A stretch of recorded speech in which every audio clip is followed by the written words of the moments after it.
আমার বউটা বেশ কচি আর টসটসে, আপনি বেশ টাকা কামাইতে পারবেন। কাজল দরজা দিয়ে ঢুকতেই কথাটা শুনে থমকে গিয়ে আড়াল হয়ে গেল। আরে তাকে বিয়ে করেছি আমি যাতে চড়া দামে বিক্রি করতে পারি, চিন্তা করবেন না, সময় মতো পৌঁছে দিব। নতুন সংসারে পদার্পণের এক সপ্তাহের মাথায় কাজল জানতে পারল তার সদ্য বিবাহিত স্বামী তাকে বিয়ে করেছে নারী ব্যবসার নিকট চড়া দামে বিক্রি করতে। নিস্তব্ধ বিমূর কাজল উক্ত কথা জানার পর জীবনে প্রথমবারের মতো উপলব্ধি করতে পারল নিজের চরম অসহায়ত্ব। তবে কি সে ফুপির উপর ভরসা করে জীবনের সমস্ত বড় ভুলটা করে বসলো? কাজল অনুভূতিহীন চোখে তার স্বামী রোহানকে দেখলো। আর দামের জন্য বাঁধবে না, আমার বউটাকে দেখলে আরো বাড়িয়ে দিবেন আপনি খুশিতে। কাজল দেখছে তার স্বামী তখন নিচু গলায় দাম হাঁকাতে ব্যস্ত মুঠোফোনে। টলমলে পায়ে কাজল সরে গিয়ে সেখান থেকে চলে আসে। বেলকনিতে এসে কাজল ভাবছে কিছু গভীর মনে। তার হঠাৎ করে মনে হলো পৃথিবীর সকল মানুষ বড্ড নিষ্ঠুর, মুখোশধারী। এই যে তার ফুপি বাবা মা মারা যাওয়ার পর তাকে এবং তার ছোট বোনকে ঠাঁই দিল যখন, কাজল তখন বুঝেছিল পৃথিবীতে ফুপির মতো ভালো মানুষ আরেকটিও নেই। কিন্তু এখন তার মনে হচ্ছে ফুপির মতো ছলনাময়ী মিথ্যাবাদী কেউ হতেই পারে না। এই যে তাকে মিথ্যা আশা স্বপ্ন দেখিয়ে নিজে প্রায় 2 লক্ষ টাকা রোহানের থেকে হাতিয়ে তাকে পাঠিয়ে দিল এক নরকে, এই কাজটা কি একজন ভালো মানুষ করতে পারে কখনো?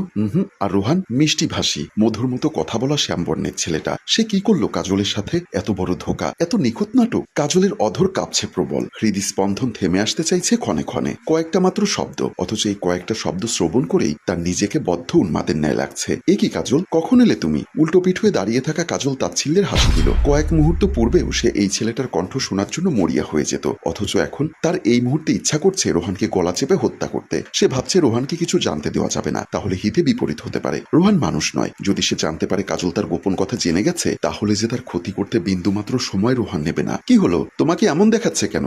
না কিছু না, মাত্রই এসেছি। বেলকনিতে দাঁড়িয়ে বৃষ্টি দেখতে ইচ্ছা হলো তাই। রোহান স্বস্তির শ্বাস ফেললো। সে ভয় ছিল, আজ তার ডিলারের সাথে কথা বলার তারিখ ছিল। কাজল বাড়িতে নেই দেখে বাসায় বসেই দরজা চাপিয়ে কথা বলছিল। তবে নির্দিষ্ট সময়ের পূর্বে কাজলকে ফিরতে দেখে মনে কিঞ্চিত ভয়ের সৃষ্টি হয়েছিল তার। রোহান কাজলের কোমল হাত চেপে ধরে বলল, ও তাই বলো, আমি তো ভাবলাম তোমার শরীর খারাপ করেছে। তো এত জলদি ফিরলে যে? কাজ শেষ হয়েছে জলদি, তাই তাড়াতাড়ি ফিরে এসেছি। ও ভালোই হয়েছে জলদি ফিরেছ, তোমাকে মনে পড়ছিল এই মুহূর্তে বেশ। কাজলের ঘৃণায় ইচ্ছা করলো রোহানের হাতটা ভেঙে ফেলতে এক্ষুনি। রোহান আমি বরং রান্না করতে চাই, পরে যেও, এখন না। রোহান ছাড়ো, কাজ আছে আমার। নিজের সাথে লতাপাতার ন্যায় আষ্টে পিষ্টে জড়িয়ে থাকা রোহানকে এক প্রকার ধাক্কা দিয়ে দূরে সরিয়ে দিল কাজল। অতঃপর তাকে কোনো কথা বলার সুযোগ না দিয়ে লম্বা পা ফেলে সেখান থেকে চলে আসে। রোহান কাজলের এমন কাণ্ডে মাত্রা অতিরিক্ত বিরক্ত হয়ে বিশ্রী এক গালি ছুড়ল কাজলকে উদ্দেশ্য করে। বিকালবেলা কাজলের ছোট বোন নয়না মাত্রই বাড়ি ফিরেছে। এসে বোনের খোঁজ করছে, ডাকছে, কিন্তু দেখছে না, বাড়ি নেই। সে হতাশ হয়ে নিজের রুমে এসে কাঁধের স্কুল ব্যাগ নামালো। তার প্রচন্ড গরম লাগছে,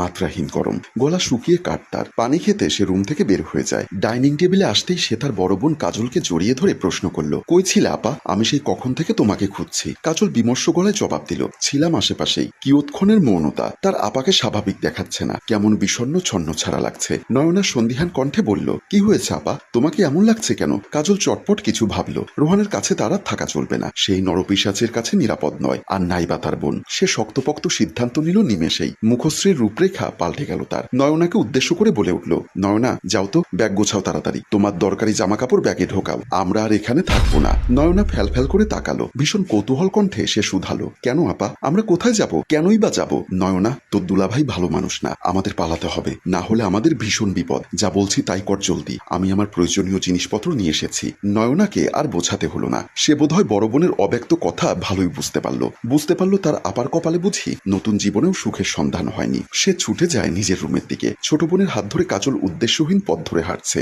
তার সামনে বিশাল এক পথ পাড়ি দিতে হবে, অনেক দূর অব্দি যেতে হবে, এই আকাঙ্ক্ষায় সে অবিরত পায়ে হাঁটছে। তবে তার জানা নেই সে এখন কোথায় যাবে, কার কাছে যাবে। হাঁটতে হাঁটতে কাজলের আচানক মাথায় আসলো মায়ের কথা। তার মা ঢাকার এক নামকরা এমপির বাড়িতে কাজ করত। এমপির বউ ছিল বেশ নম্র ভদ্র মানুষ। কাজলকে কি ভীষণ আদরটাই না করতো ভদ্র মহিলা। কাজলের মনে হলো এই মানুষটার কাছে একটুখানি সাহায্য চাইলে তিনি নিশ্চয়ই ফিরিয়ে দিবেন না। তাছাড়া সে তো সারা জীবন আর থাকতে চাইছে না। একটা রাতই তো। ছোট বোনকে নিয়ে কাজল গন্তব্যে রওনা দিল। প্রায় রাত হয়ে গেছে আমরা পৌঁছাতে। তারা একটা বাড়িতে ঢুকেছে। বুবলি বেগম লক্ষ্য করে কাছে আসতেই কাজল আর ছোট বোন সালাম করে। বুবলি বেগম নম্রভাবে সালমার সালামের জবাব নিয়ে বললেন, ওমা কাজল, এতদিন পর তোরা কোথা থেকে এলি? তোদের মা মারা যাওয়ার পর তো কখনো এ মুখো হলেই না, একটাবার কখনো আমার সাথে দেখাও করতে আসলি না, আজ কি মনে করে? কাজল ইতস্থ বোধ করছে। অন্তরালে জড়তা ভীতি নিয়েই বলল, একটা সাহায্যের দরকার ছিল আন্টি, দয়া করে আপনি আমাদের আজকের রাতটা আপনার বাসায় থাকতে দিবেন? আমার যাবার কোনো জায়গা নেই, আমি কাল সকালেই চলে যাব নয়নাকে নিয়ে। আসলে রাত হয়েছে তো, না হলে আমি কখনো এভাবে আশ্রয় চাইতে আসতাম না।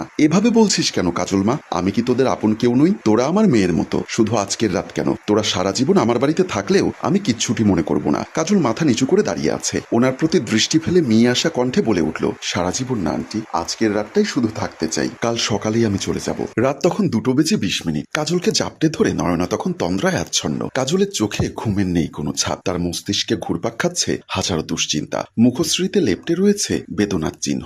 দরিদ্র পরিবারে জন্ম তার, বাবা মায়ের জন্য পড়াশোনাটা করতে পেরেছিল যা একটু, কিন্তু একটা সড়ক দুর্ঘটনায় যখন বাবা মাকে ছিনিয়ে নিল তার নিকট হতে, তখন সে সদ্য এইচএসসি পাশ করা মেয়ে। জীবন ডুবে গেল তার তামাশায়। বাবা মা গত হওয়ার পর আশ্রয় দিলেন ফুপি। টিউশনি করিয়ে নিজের পড়াশোনা সহ ছোট বোন নয়নার পড়াশোনাও চালাচ্ছিল কাজল। তবে মাঝে ঘটে এক অদ্ভুত ঘটনা। জীবনটা বুঝি তার আবারও গেল থেমে। সময় গড়ালো, বয়স বাড়তে বাড়তে 25-এর কোঠায়। বাড়ি খেতেই ফুপি তোড়জোড় করলেন বিয়ের। কাজল নিষেধ করার অবকাশ পেল না। বিয়েটা তাকে আরো এক কালো অধ্যায়ে ঠেলে দিল। নিস্তব্ধতা বিদ্যমান পরিবেশে হঠাৎ কলিং বেলের প্রখর শব্দ বিরাজমান নৈং শব্দে ধস নামালো। পরপর 4 থেকে 5 বার কলিং বেল বাজলো। থামাথামির নাম নেই। কাজল উঠে বসলো। সবাই ঘুমিয়ে গেছে কি? দরজা খুলছে না যে? দ্বিধা দ্বন্দ্বে ভুগতে থাকা কাজল মাথায় কাপড় টেনে উঠে দাঁড়ালো। তারপর রুম থেকে বের হয়ে গেল। কাজল ড্রয়িং রুমে এসে দরজা খুলতেই সামনে আবিষ্কার করলো সুঠাম দেহের এক পুরুষকে। কাজল ছেলেটাকে দেখে কিয়ৎ ভরকালো, চমকালো। তার সম্মুখে স্থির রূপে দাঁড়িয়ে থাকা ছেলেটা হাত বাড়িয়ে চেপে ধরলো তার 2 বাহু। বড় বড় চোখে তাকিয়ে থাকা কাজলকে এবার বুঝি বাকরুদ্ধতায় গ্রাস করে নিল। আধারের বুকে ডুবে রয়েছে শহর। চোখের দৃষ্টি কঠিন করে কাজল শক্ত গলায় বলল, আশ্চর্য তো, আপনি আমাকে স্পর্শ করলেন কোন সাহসে? ছেলেটা তখনও ভ্রুকুচকে তাকিয়ে। তার ভীষণ রাগ লাগছে। যে রাগের প্রকোপে একজন পরনারীকে চর মারার আকাঙ্ক্ষা জাগে, ঠিক সেরকম রাগ চেপে বসেছে তার মস্তিষ্কে। সে চিবিয়ে বলে উঠল, আপনি এই বাড়িতে কেন? আমি অবশ্যই আপনাকে উত্তর দিতে বাধ্য নই। আমার বাবার বাড়িতে দাঁড়িয়ে আমাকেই বলছেন আমাকে উত্তর দিতে বাধ্য নন? স্ট্রেঞ্জ। কাজল আচমকা স্তব্ধ নয়নে তাকালো। অজানা আশঙ্কা, ভয়ে অন্তঃকরণ হিম হয়ে আসতে চাইল তার। কাট কাট দৃষ্টিপাত এবার কিছুটা নড়বড়ে হয়ে এলো। এই ছেলেটা বুবলি বেগমের ছেলে। ছেলেটা বোধহয় ধৈর্যহারা হয়ে উঠল। গলার স্বর নিম্ন থেকে উচ্চে পৌঁছালো। প্রায় চেঁচিয়ে জিজ্ঞাসা করলো, এই মেয়ে, কথা বলছেন না কেন? আপনি এখানে কি করছেন? কাজল উত্তর দিতে নিচ্ছিল।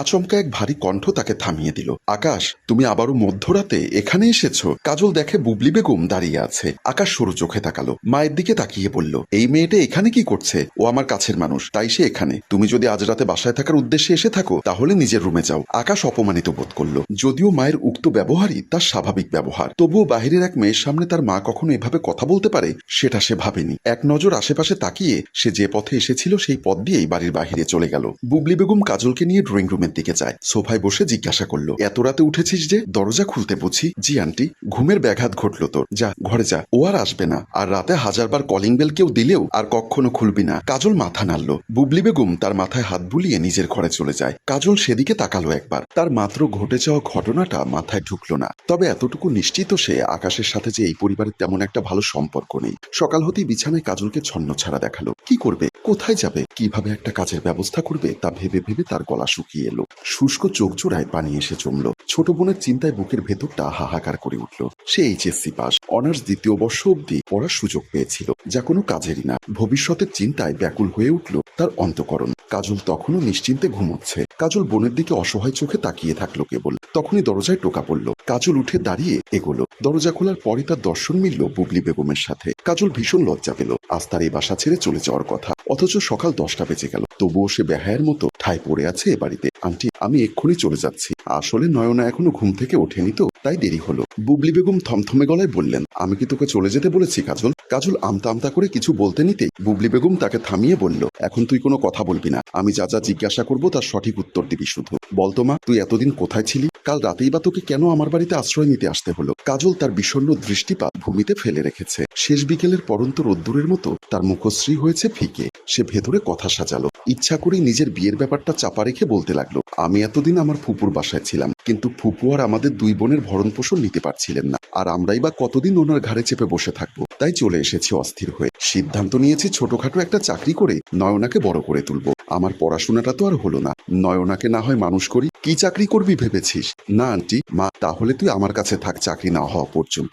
ভাবিস না আমি তোকে দয়া করছি, ভেবে নিস ঋণ পরিশোধ করছি। তোর মায়ের কাছে আমি অনেক ঋণী রে মা। কিভাবে, ওই বিষয়ে পরে কথা হবে, এখন আমার কথাটা শোন। কিন্তু আন্টি, আমি এখানে থাকতে চাচ্ছি না। ভাগ্য আমাকে একটা লড়াইয়ের সামনে দাঁড় করিয়েছে। আমি এই লড়াইটা একা হাতেই করতে চাই। আমার বিশ্বাস আমি ঠিকই জয়ী হব। আমি এই পরিস্থিতি থেকে নিশ্চয়ই বের হতে পারবো চেষ্টা করলে। বুঝলাম, তোকে এমনি ফ্রি থাকতে দিচ্ছি বলে তুই থাকতে চাচ্ছিস না, তাই না? তাহলে তুই এক কাজ কর, বাসার টুকিটাকি কাজে আমাকে সাহায্য কর। আমি তোকে এর বিনিময়ে পারিশ্রমিক দিব। থাকার জায়গা দিব, মনে কর এটাই তোর চাকরি। যখন তুই তোর মন মতো কাজ পাবি তখন না হয় চলে যাস। এবার রাজি হয়ে যা কাজল। কাজল কিছুক্ষণ ভেবে বলল, ঠিক আছে আন্টি। এক রাতে ঘুমানোর সময় হঠাৎ কাজলের উপর ঝাঁপিয়ে পড়ে তার স্বামী রোহান। তার সাথে বেশ জোরাজুরি করছে। সে কোনো রকমে ঠেলে ফেলে দেয়, আর সে পরক্ষণে বুঝতে পারে এটা তার স্বপ্ন। এখানেই কাজলের দুশ্চিন্তা আর একটি জীবন যুদ্ধের লম্বা জার্নি দেখিয়ে আমাদের গল্প শেষ হয়। সম্মানিত ভিউয়ার্স, মেয়েটি কি স্বামীর ঘর থেকে পালিয়ে এসে ভালো করেছে? এখন কি সে ভালো মতো জীবনযাপন করতে পারবে, নাকি এখানেও তার স্বামী সমস্যা সৃষ্টি করবে? সবটা জানতে কমেন্ট করুন দ্বিতীয় পর্বের জন্য।